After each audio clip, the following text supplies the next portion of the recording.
എൻ്റെ നാളത്തെ എപ്പിസോഡിൻ്റെ പ്രമോ റിവ്യൂയിലേക്ക് എല്ലാവർക്കും സ്വാഗതം. അങ്ങനെ ആദർശിൻ്റെ അച്ഛനും അമ്മയും ആദർശിനെ കുറിച്ചിട്ടാണ് സംസാരിക്കുന്നത്. മോൻ ഒരുപാട് സഹിച്ചു, മനസ്സിലിട്ട് നടന്നിരുന്നാണ്, ഒരുപാട് വിഷമമായപ്പോൾ അവൻ പറഞ്ഞതെന്ന് എന്ന് പറയുന്നുണ്ട്. അപ്പോൾ ദേവയാനി പറയുന്നുണ്ട് ശരിയാണ്, അവൻ കുറച്ച് ദിവസമായിട്ട് നല്ല വീർപ്പ് വീട്ടിലേക്ക് തന്നെയാണ് എന്നൊക്കെ പറയുന്നുണ്ട്. പിന്നീട് കാണിക്കുന്നത് അമ്മയും മോനും കൂടെ കെട്ടിപ്പിടിച്ച് കരയുന്നുണ്ട്. മുത്തച്ഛൻ്റെ അവസ്ഥ ഞാൻ പറയില്ലായിരുന്നു, നിങ്ങളുടെ ഈ കരച്ചിലൊക്കെ കാണുന്നത് കാരണം കൊണ്ടാണ് ഞാൻ പറയാണ്ടിരുന്നത്, പക്ഷേ ഇപ്പോഴത്തെ ഈ അവസ്ഥയിൽ പറയാതിരിക്കാൻ നിവൃത്തിയില്ലായിരുന്നു.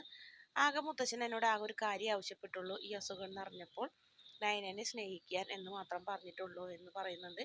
അതിനൊന്നും മറുപടി പറയുന്നില്ല നമ്മുടെ ദേവയാനി. പിന്നീട് കാണിക്കുന്നത് നവ്യനെയും നയനനെയാണ്.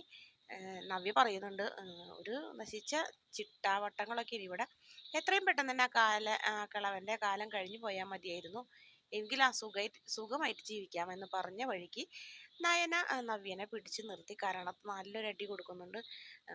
മിണ്ടരുത് എന്ന് പറയുന്നുണ്ടായിരുന്നു. എന്തായാലും ഒട്ടും പ്രതീക്ഷിക്കാത്ത ഒരു അടിയിൽ നയനരയിൽ നിന്ന് നവ്യക്ക് കിട്ടിയത്.